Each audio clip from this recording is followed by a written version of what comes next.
Howdy, howdy. I thought we'd get started with the next little section of the Weight of Glory.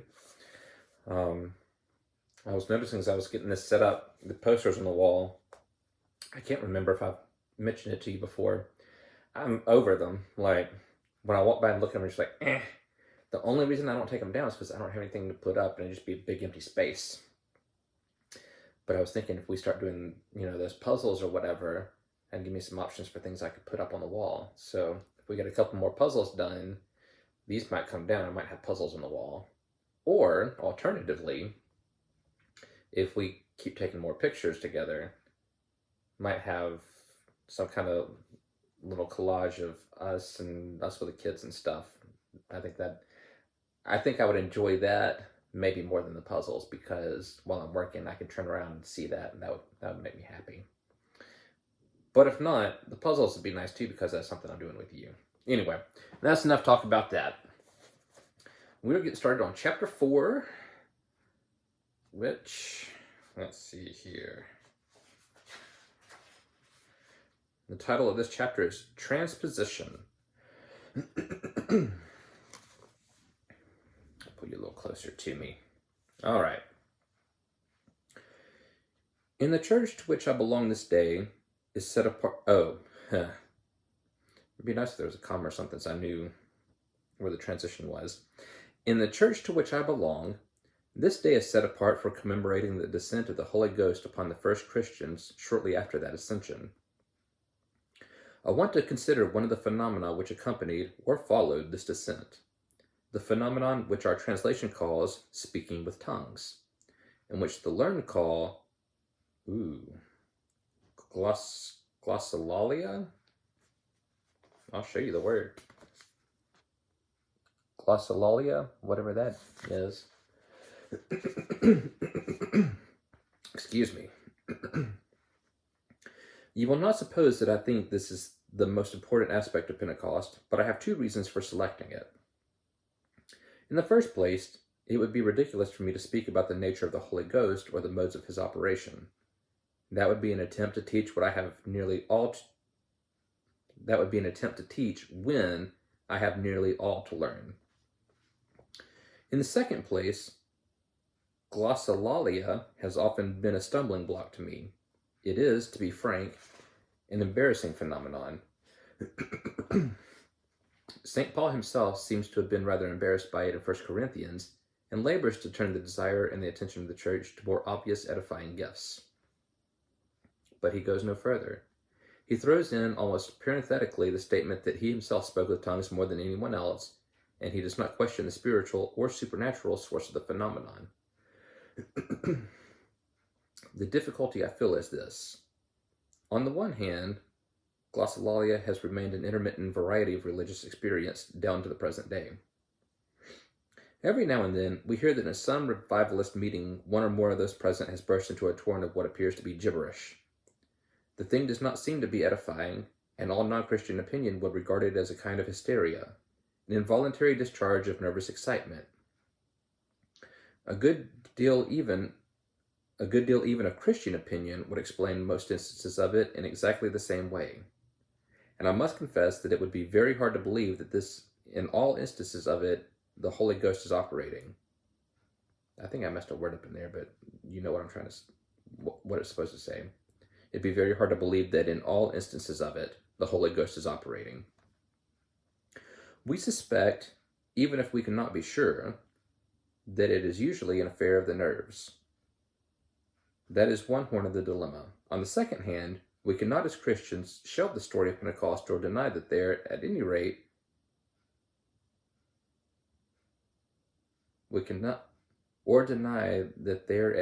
the speaking of tongues was miraculous. I feel like that's a weird way to phrase that sentence. Maybe it's just me.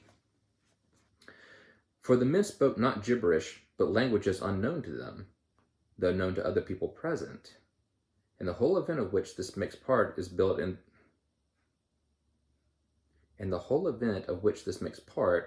the very fabric of the birth story of the church.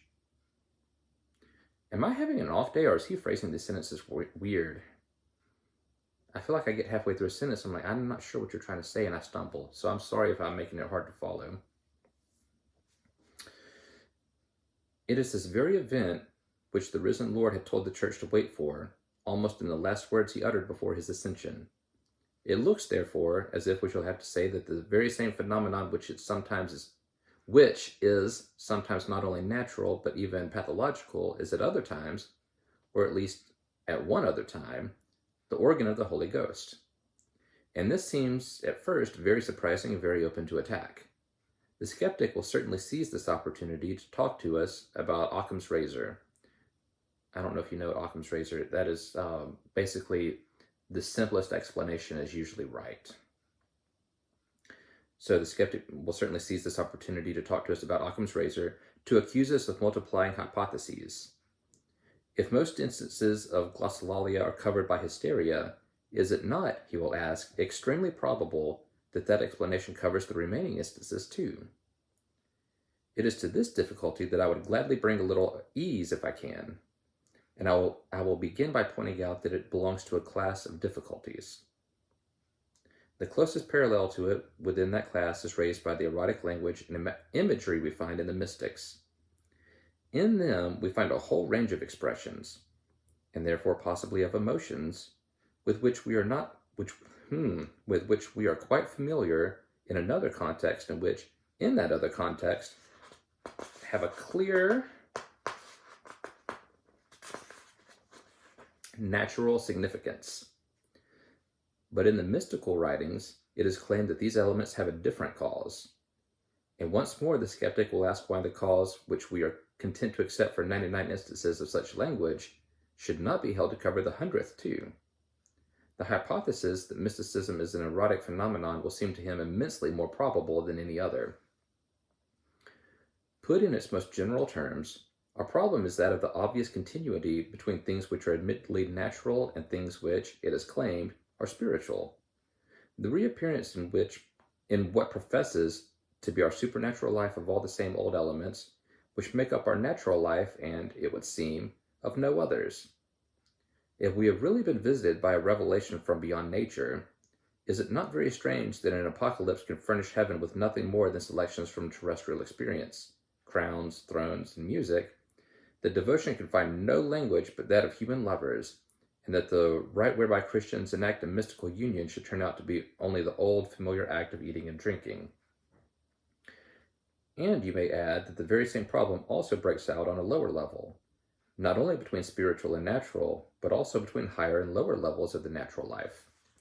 Hence, cynics very plausibly challenge our civilized conception of the difference between love and lust by pointing out that when all is said and done, they usually end in what is physically the same act. They similarly challenge the difference between justice and revenge on the ground that what finally happens to the criminal may be the same. And in all these cases, let us admit that the cynics and skeptics have a good prima facie case. The same acts do reappear in justice as well as in revenge. The consummation of humanized and conjugal love is physiologically the same as that of the merely biological lust. Religious language and imagery, and probably religious emotion too, contains nothing that has not been borrowed from nature. Now, it seems to me that the only way to refute the critic here is to show that the same prima facie case is equally plausible in some instance where we all know, not by faith or by logic, but empirically, that it is in fact false. Can we find an instance of higher and lower where the higher is within almost everyone's experience? I think we can. Consider the following quotation from Pepys' diary. "With my wife to the king's house to see the Virgin Martyr, and it is mighty pleasant, but that which did please me beyond anything in the whole world was the wind music when the angel comes down, which is so sweet that it ravished me, and indeed, in a word, did wrap up my soul so that it made me really sick, just as I have formerly been in love with my wife. It makes me resolve to practice wind music and to make my wife do the like." Dang. And apparently that's from February of 1668. He got so wrapped up in that experience, he said, not only am I devoting myself to it, but I'm going to force my wife to do the same because it meant so much to me. Okay. Anyway, there are several points here that deserve attention.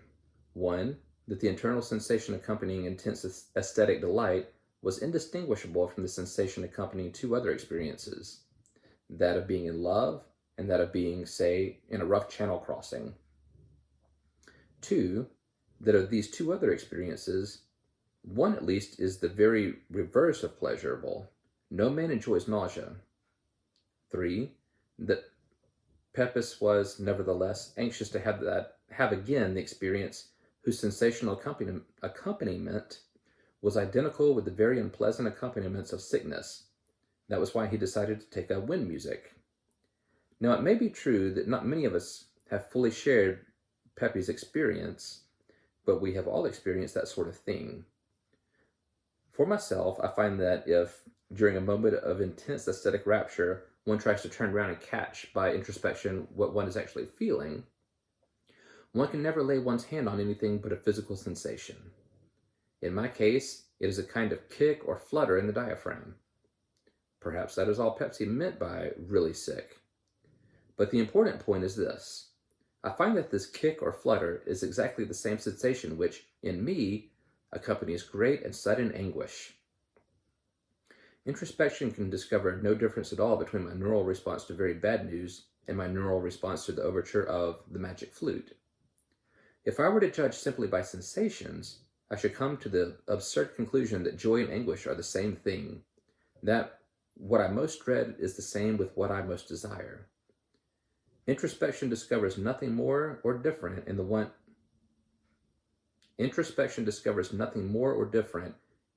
than in the other. And I expect that most of you, if you are in the habit of noticing such things, will report more or less the same. Now let us take a step further. These sensations, Pepys's sickness and my flutter in the diaphragm, do not merely accompany very different experiences as an irrelevant or neutral addition. We may be quite sure that I hate his name because it sounds like it's possessive with that S on the end. It's just his name, Pepys. We may be quite sure that Pepys hated that sensation when it came in real sickness, and we know from his own words that he liked it when it came with wind music, for he took measures to make as sure as possible of getting it again. And I likewise love this internal flutter in one context and call it a pleasure, and hate it in another and call it misery. Is it not a mere sign of joy and anguish? I missed a word. It is not a mere sign of joy and anguish. It becomes what it signifies. When the joy thus flows over into the nerves, that overflow is its consummation. When the anguish thus flows over, that physical symptom is the crowning horror. The very same thing which makes the sweetest drop of all in the sweet cup also makes the bitterest drop in the bitter. And here, I suggest, we have found what we are looking for. I take our emotional life to be higher than the life of our sensations. Not, of course, morally high. Ooh, there's just so many commas. Not, of course, morally higher, but richer, more varied, more subtle. And this is a higher level which nearly all of us know. And I believe that if anyone watches carefully the relation between his emotions and his sensations, he will discover the following facts. 1, that the nerves do respond, and in a sense most adequately and exquisitely to the emotions. 2, that their resources are far more limited, the possible variations of sense far fewer than those of emotion. And 3, that the senses compensate for this by using the same sensation to express more than one emotion, even, as we have seen, to express opposite emotions. How far have we gone? 14 minutes. We'll go maybe another page or two. We'll see if we can find a good stopping point. Where we tend to go wrong is in assuming that if there is to be a correspondence between two systems, it must be a one-for-one correspondence. That A in the one system must be represented by A in the other, and so on. But the correspondence between emotion and sensation turns out not to be of that sort. And there never could be correspondence of that sort where the one system was really richer than the other. If the richer system is to be represented in the poorer at all, this can only be by giving each element in the poorer system more than one meaning.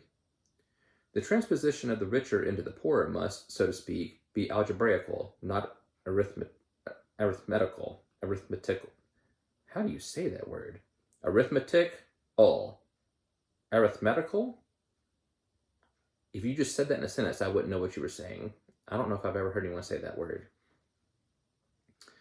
Okay, but the transposition of the richer into the poorer must, so to speak, be algebraical, not arithmetical.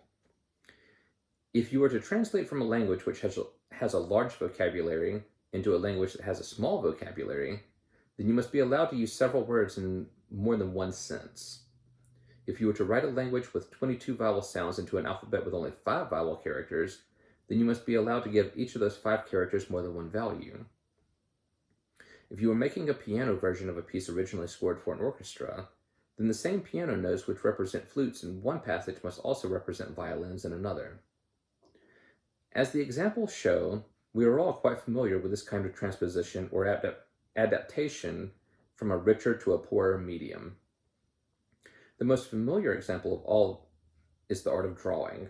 The problem here is to represent a 3-dimensional world on a flat sheet of paper. The solution is perspective. And perspective means that we must give more than one value to a 2-dimensional shape.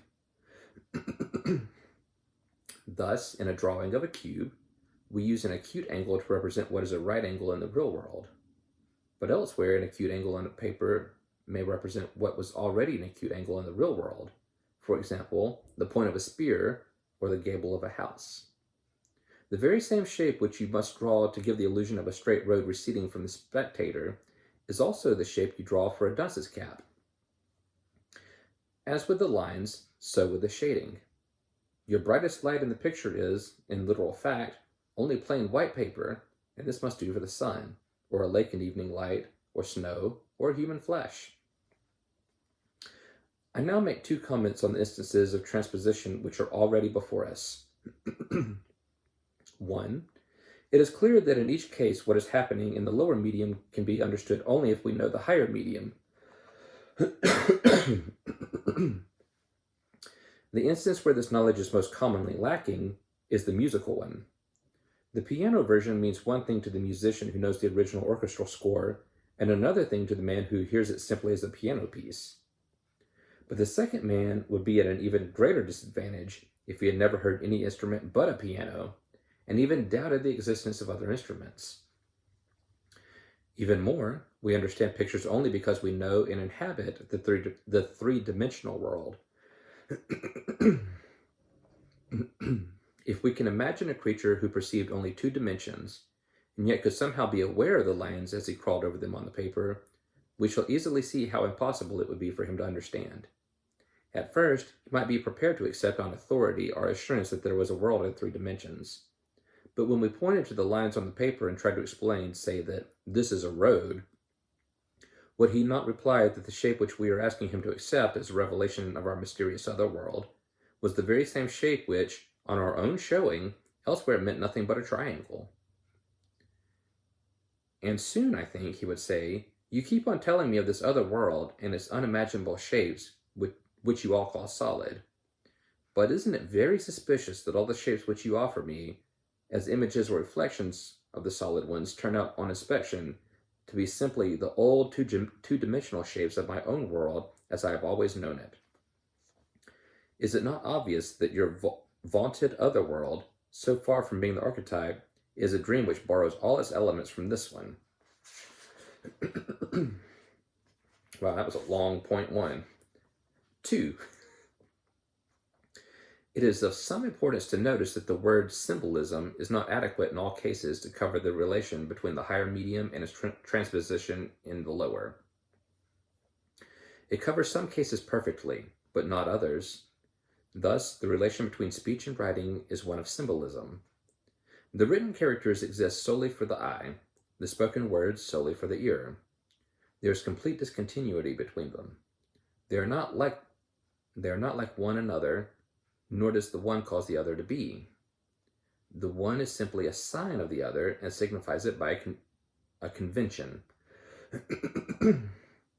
But a picture is not related to the visible world in just that way. Pictures are part of the visible world themselves and represent it only by being part of it. Their visibility has the same source. The suns and lamps in pictures seem to shine only because real suns or lamps shine on them. That is, they seem to shine a great deal because they really shine a little in reflecting their archetypes. The sunlight in a picture is therefore not related to real sunlight simply as written words are to spoken. It is a sign, but also something more than a sign, and only a sign because it is also more than a sign, because in it the thing signified is really in a certain mode present. I feel like he's laboring this point more than he needs to. If I had to name the relation, I should call it not symbolical, but sacramental. But in this case, we started from that of emotion and sensation. We are even further beyond mere symbolism. For there, as we have seen, the very same sensation does not merely accompany, nor merely signify, diverse and opposite emotions, but becomes part of them. The emotion descends bodily, as it were, into the sensation and transubstantiates it, so that the same thrill along the nerves is delight or is agony. I am not going to maintain that what I call transposition is the only possible mode whereby a poorer medium can respond to a richer, but I claim that it is very hard to imagine any other. It is therefore, at the very least, not improbably that transposition occurs wherever the higher reproduces itself in the lower. Thus, to digress for a moment, it seems to me very likely that the real relation between mind and body is one of transposition. We are certain that, in this life at any rate, thought is intimately connected with the brain. The theory that thought therefore is merely a movement in the brain is, in my opinion, nonsense.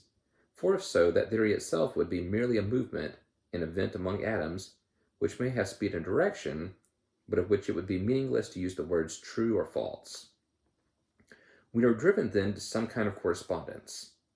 But if we assume a one-for-one correspondence, this means that we have to attribute an almost unbelievable complexity and variety of events to the brain. But I submit that a one-for-one relation is probably quite unnecessary. All our examples suggest that the brain can respond, in a sense, adequately and exquisitely correspond to the seemingly infinite variety of consciousness without providing one single physical modification for each single modification of consciousness. But that is a digression. Let us now return to our original question about spirit and nature, God and man. Our problem is that in what claims to be our spiritual life, all the elements of our natural life occur, and, what is worse, it looks at first glance as if no other elements were present. We now see that if the spiritual is richer than the natural, as no one who believes in its existence would deny, then this is exactly what we should expect. And the skeptic's conclusion that the so-called spiritual is really derived from the natural, that is a mirage or projection or imagery extension of the natural, is also exactly what should be expected. For, as we have seen, this is the mistake that an observer who knew only the lower medium would be bound to make in every case of transposition. The brutal man never can, by analysis, find anything but lust in love. The flatlander can find anything but flat shapes in it. Why am I skipping words? The flatlander never can find anything but flat shapes in a picture.